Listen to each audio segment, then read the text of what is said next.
वो प्रमीला के हाथ काट ली। इसके बाद वो गाय की फूट दिनेश की ओर जाती है, उसे सींग से मारने लगती है और गरजती है।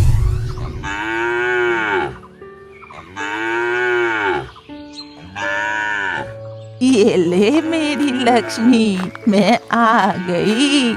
मुझे पता है कि तुझे बहुत भूख लगी है, इसीलिए तो मैं सुबह सुबह उठकर तेरे लिए हरी हरी घास लाने गई थी। ये ले मेरी प्यारी लक्ष्मी, ये ले खा, पेट भर के खा। सावित्री की बहू प्रमीला ये सब कुछ बालकनी में खड़ी खड़ी देख रही थी।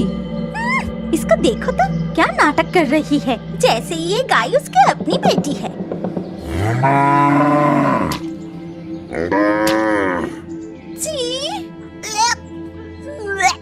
उफ, मुझसे और बर्दाश्त नहीं होता। पूरे दिन बस ये गाय की आवाज और ये गोबर की बदबू। इसके बाद गुस्से में प्रमीला अंदर चली जाती है। रात में जब उसका पति दिनेश घर लौटा, अरे ये देखो, मैं तुम्हारे लिए क्या लाया हूँ, गर्मा गर्म कटलेट। आप कटलेट लाए हैं और इधर गोबर की बदबू से मेरा दम घुट रहा है, गाय की आवाज से मेरा सर फट रहा है। ओहो, ये परेशानी कब खत्म होगी? मुझे ही कुछ करना पड़ेगा। रुको, मैं अभी आता हूँ। ये कह के दिनेश कमरे से बाहर चला गया और साथ ही साथ प्रमीला पैकेट खोल के फिश कटलेट खाने लगी। उधर दिनेश, माँ, घर पर बैठे बैठे क्या कर रही हो? अरे बेटा, सुबह में 2 मुट्ठी चावल खाए थे, अब बहुत भूख लगी है, इसीलिए सूखा मुरमुरा खा रही हूँ। सुनो, तुम क्या खा पी रही हो ये पूछने मैं नहीं आया। पहले ये बताओ, तुम्हारी वो गाय लक्ष्मी, उसे कब यहाँ से भगाओगी? ये तो क्या कह रहा है बेटा, वो सिर्फ मेरी गाय नहीं है, वो तो मेरी अन्नदाता है। उसकी दूध बेचकर ही तो मुझे सुबह शाम खाना मिलता है। ये सुनते ही दिनेश गुस्से में आके माँ के कमरे से निकल गया। फिर आंगन से जाते हुए कहने लगा, माँ को कहने से कुछ होने वाला नहीं, पहले ही गौशाला में जाके उसे पीटना चाहिए था। फिर दिनेश एक डंडा उठा के सीधा गौशाला में चला गया और वहाँ जाकर गाय को बहुत पीटने लगा। आज इस गाय को ही पीट पीट के सारे परेशानी ही खत्म कर दूंगा। तभी सावित्री और प्रमीला भी वहाँ पहुँच गई। ये तू क्या कर रहा है बेटा, इस निर्दोष प्राणी को क्यों मार रहा है? क्यों मार रहा है? मार रहा है, सही कर रहा है। ये गाय दिन भर शोर मचाती है और इसकी बदबू से मैं ठीक से खाना भी नहीं खा पाती। हाँ, उसे मार कर ही सारे परेशानी खत्म कर दूंगा। तुम दोनों अपनी माँ को खाना तक नहीं देते, घर में रहने तक नहीं दिया, झोपड़ी में रहती हूँ।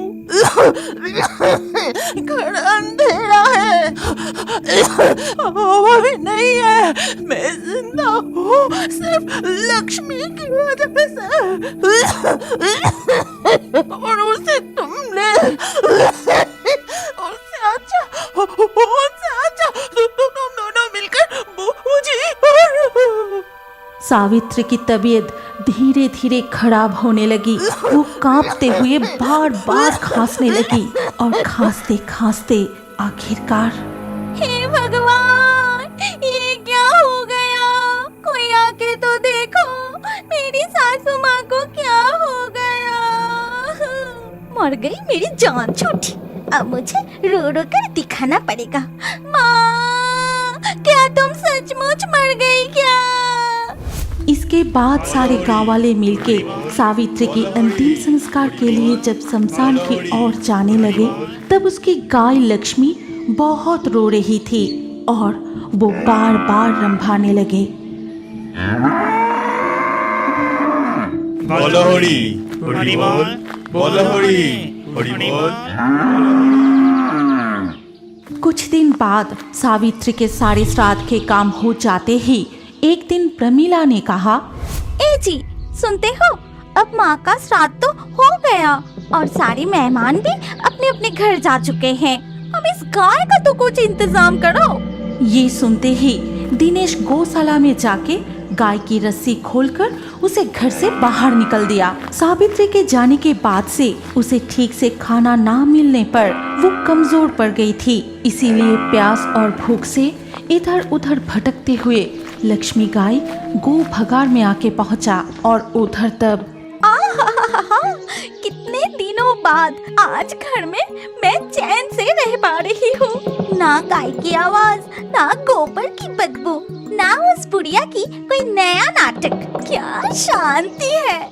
उधर लक्ष्मी गाय घूमते हुए कचरे के ढेर से खाना ढूंढ के कुछ बचा कुचा खाना खा के दिन गुजरने लगी। जब उसका बच्चा पैदा होने वाला था तब लक्ष्मी गाय की तबीयत और बिगड़ने लगी और वो दर्द के मारे जोर जोर से चिल्लाने लगी।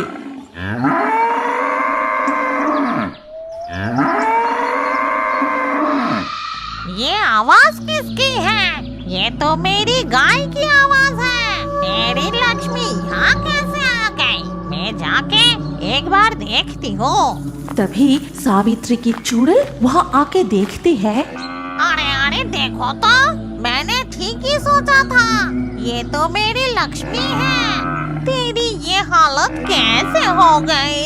आखिरकार उन लोगों ने तुझे घर से निकल कर ही छोड़ा।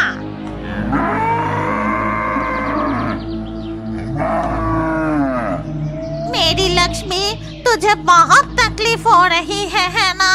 अभी सब कुछ ठीक हो जाएगा मेरी बच्ची।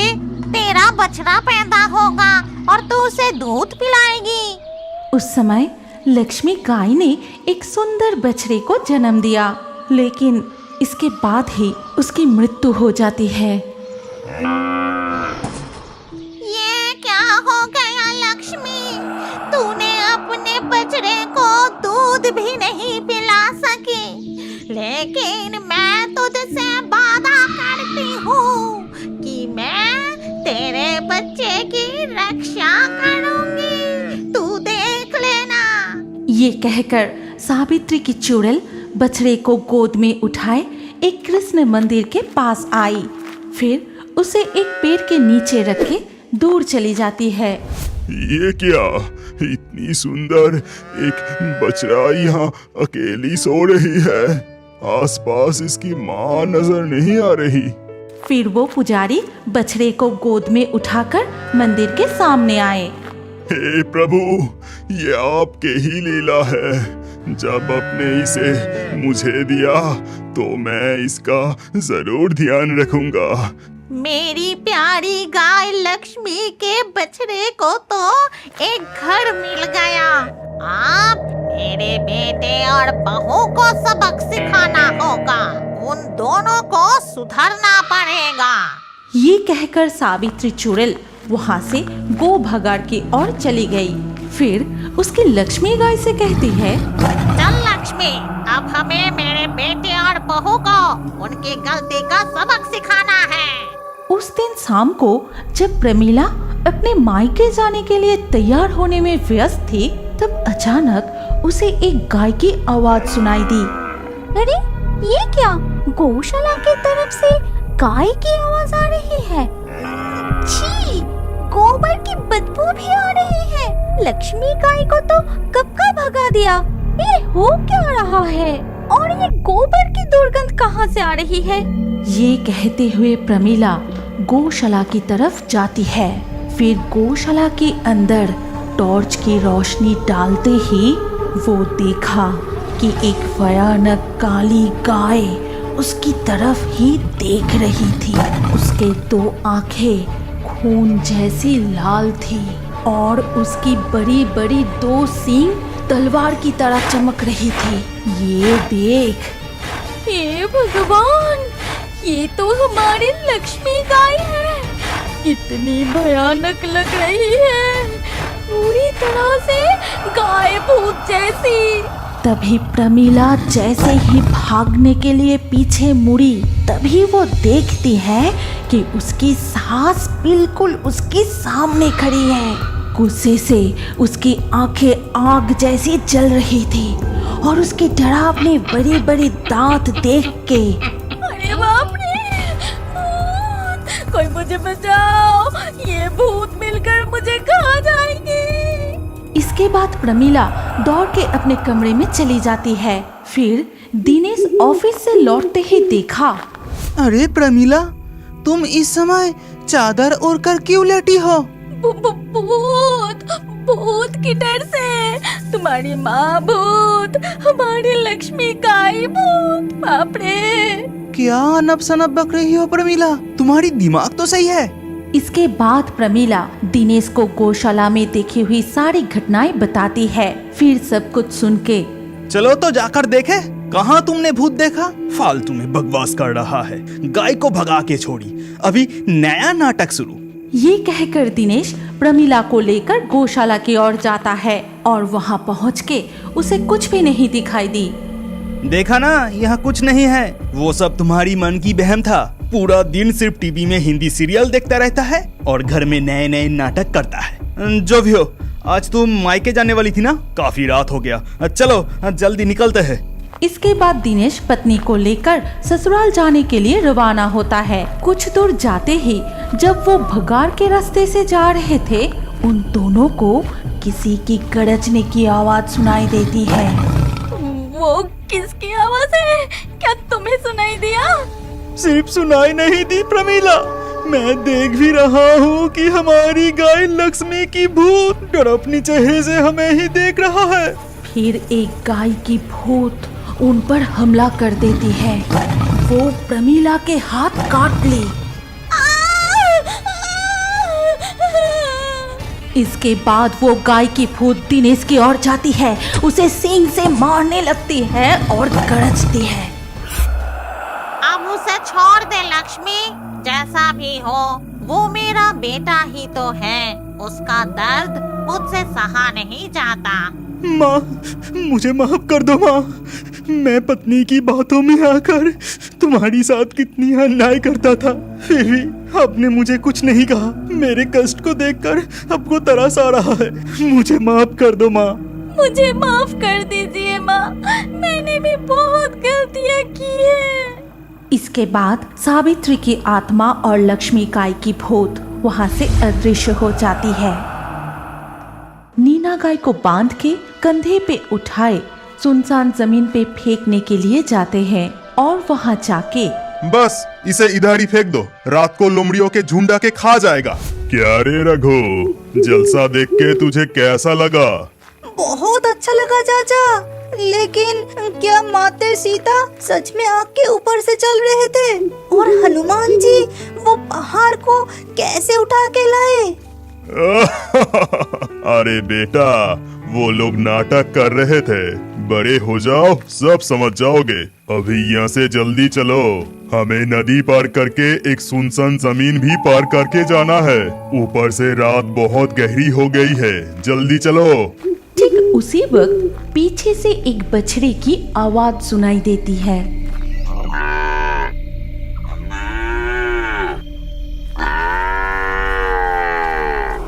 वो आवाज सुन के रघु वहीं रुक जाता है। चाचा, लगता है हमारे पीछे एक बछड़ा आ रहा है। चलिए ना, उसको पकड़ के हम घर ले जाते हैं, हमारे गायों के साथ उसको भी पालेंगे। ओहो, तुम रुको मत और गलती से भी पीछे मुड़ के मत देखना, यहाँ से जल्दी चलो। इसके बाद वो दोनों फिर से चलने लगे। फिर नदी पार करके सुनसान जमीन से गुजरते वक्त अचानक देखते हैं कि दो मिट्टी की हंडी उन दोनों के सामने अपने आप लुढ़क रहा है। इधर वो बछड़ा पीछे से पुकारते ही जा रहा है और ठीक उसी वक्त ना जाने कहां से एक गाय की हड्डी आके गिरा। चुप चुप, जरा सा भी आवाज मत करो और गलती से भी पीछे मुड़ के मत देखना। आओ, तुम्हें कंधों पे बिठाता हूँ। तभी उसके चाचा ने रघु को कंधे पर उठाया और तेजी से घर की ओर चले गए। इसके बाद बिस्तर पर लेटे हुए रघु अपने चाचा से पूछता है, चाचा चाचा, तब वहाँ पे वो सब क्या हो रहे थे? और वो बछड़ा किसका था? हमारे पीछे पीछे आ रहे थे, फिर अचानक गायब भी हो गए। वो क्या था पता है? वो था गाय की भूत।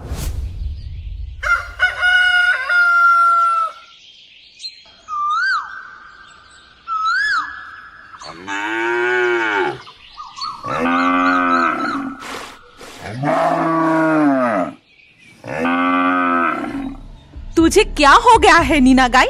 आजकल दूध इतना कम क्यों दे रही है रे? लगता है जब तक मार नहीं खाएगी दूध नहीं निकलेगी तेरी। अरे तुम खड़े खड़े क्या देख रहे हो? जरा इसको सबक तो सिखाओ। तभी रामू गाय को डंडे से जोर जोर से पीटने लगा और वो गाय दर्द से बहुत रोने लगी। आज सिर्फ इतना सा दूध दिया? देख अभी मैं तेरी क्या हालत करती हूँ। तुझे आज खाना नहीं मिलेगी, साथ में तेरी बछड़े को भी खाना नहीं मिलेगी। ए जी चले आओ। फिर रामू और मालती दूध की बाल्टी लिए गौशाला से चले जाते हैं। नीना गाय बहुत रो रही थी। ये देख लाली ने बोली, रो मत बहन, हमारी भाग्य में यही लिखा है। अगर दिन में वो 4 बार दूध निकालेंगे तो मैं और दूध कहाँ से लाऊंगी? इसके ऊपर ठीक से खाना तक नहीं देती और मेरे बछड़े को भी मेरी दूध पीने नहीं देती, इसीलिए वो सुबह से भूखा है और ये लोग मुझे हर दिन पीटते हैं। ये सिलसिला दिन ब दिन चलता ही रहा। रामू और मालती गायों को दिन भर अत्याचार करते थे। गायों को ठीक से खाना तक नहीं देते थे। अगर वो ज्यादा दूध नहीं दे पाते तो जुल्म और भी बढ़ जाती थी। इसके अलावा वो दोनों दूध में पानी मिला के बेचते थे। ऐसे ही एक दिन, रामू, ओ रामू, मुझे 2 प्याला दूध देना। तब रामू और मालती दूध की प्याला लिए बाहर आके कहते हैं, सुनो भैया, अगले महीने से दूध की दाम 5 रुपए करके और बढ़ेगी। अरे भाभी, एकदम से 5 रुपया बढ़ा दिया। इसके अलावा दिन ब दिन दूध तो पतला होता ही जा रहा है। क्या तुम दोनों ज्यादा करके पानी मिला रहे हो? ऐसा ही चलता रहा तो दूध लेना बंद कर देंगे हम। हाँ दिनेश चाचा, मेरी माँ भी कह रही थी ये दूध पीने के बाद भी भाई की पेट नहीं भर रही है।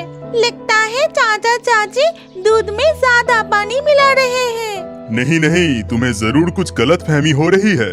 हम दूध में जरा सा भी पानी नहीं मिलाते। ये लो दूध की दाम। वैसे भी दूध तो बिल्कुल पानी की तरह पतला है और दाम भी ज्यादा। सुनो, हम अगले महीने से तुम लोगों से दूध नहीं लेंगे। ये कह के वो लोग वहाँ से चले गए। तब रामू ने कहा, देखा ना भाग्यवान, तुम्हें बोला था कि दूध में इतना ज्यादा पानी मत मिलाओ। तुम तो मेरी कहा नहीं सुनती। तुम चुप ही रहो। हमारे दूध जरूर बिकेगी। कल से तुम शहर में जाके दूध बेच के आना। अगर गाय ठीक से दूध देती तो ये ज्यादा पानी नहीं मिलाना पड़ती। ये दोनों गाय को पीटना पड़ेगा। ये कहकर मालती ने गायों को डंडे से बहुत पीटना शुरू कर दिया। खुद की सारी गुस्सा 2 गायों पर निकलती है और इतनी मार खा के नीना गाय उसी रात बीमार पड़ जाती है और सुबह होने से पहले ही वो मर जाती है। और सुबह होते ही, भाग्यवान, अरे ओ भाग्यवान, जल्दी इधर आके देखो। अरे क्या हुआ? सुबह सुबह इतना चिल्ला क्यों रहे हो? ये देखो, लगता है नीना गाय मर गई। कल इसे इतना पीटने की क्या जरूरत थी? जो हुआ वो अच्छा ही हुआ। वैसे भी ज्यादा दूध तो नहीं देती थी। अब इसे फेंकने की बंदोबस्त करो। इसे बांध के उस सुनसान जमीन पे फेंक के आओ। इसके जगह एक नया गाय खरीद लेंगे। फिर रामू 2 लोगों के साथ नीना गाय को बांध के कंधे पे उठाए सुनसान जमीन पे फेंकने के लिए जाते हैं और वहाँ जाके, बस इसे इधर ही फेंक दो, रात को लोमड़ियों के झुंड आके खा जाएगा। रामू, क्या तुम्हारा दिल एकदम पत्थर बन गया है? तुम गाय को इस तरह से, तुम्हें कष्ट नहीं होता? सुनो, मुझे इस गाय के लिए जरा सा भी कष्ट नहीं हो रहा है। यहाँ की बदबू मुझे सहन नहीं हो रहा है। चलो यहाँ से, और मुझे शहर भी जाना है। इधर लाली गाय और नीना गाय की बछड़ा पूरे दिन रोते ही रहे। फिर धीरे धीरे रात हो जाती है। उसी दिन रात को रामू जब शहर में दूध बेच के उस सुनसान जमीन के ऊपर से लौट रहा था,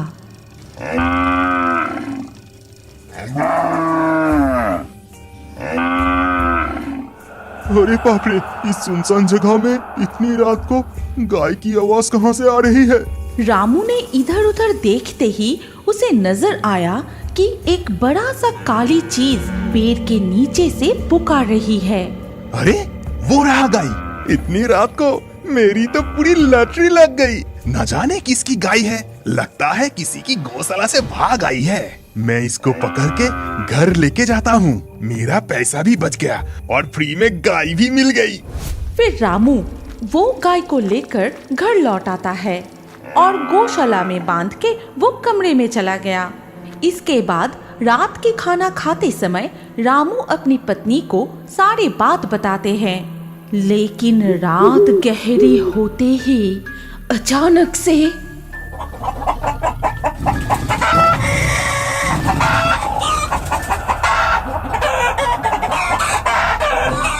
भाग्यवान, सुनाई दे रही है? ध्यान से सुनो। बाहर सारी मुर्गियां इस तरह से चिल्ला क्यों रहा है? वो आपस में लड़ रहे होंगे। तुम अब सो जाओ, कल सुबह देखेंगे। अगले दिन सुबह वो उठ के देखा कि उनके फार्म में एक भी मुर्गियां नहीं है। सिर्फ इधर उधर मुर्गियों की बहुत सारे पंख बिखर के पड़े हैं और पूरी जगह खून से भरी है। हाय हाय हाय, ये क्या हो गया? हमारे सारे मुर्गियों को लगता है कोई जानवर आके खा गया।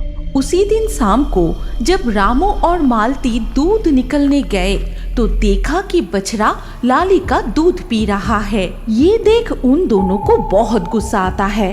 तभी रामू बछड़े को पीटने के लिए जैसे ही छड़ी उठाए, ठीक उसी वक्त वो काली गाय रामू को लात मार के फेंक देती है। अरे बाप रे!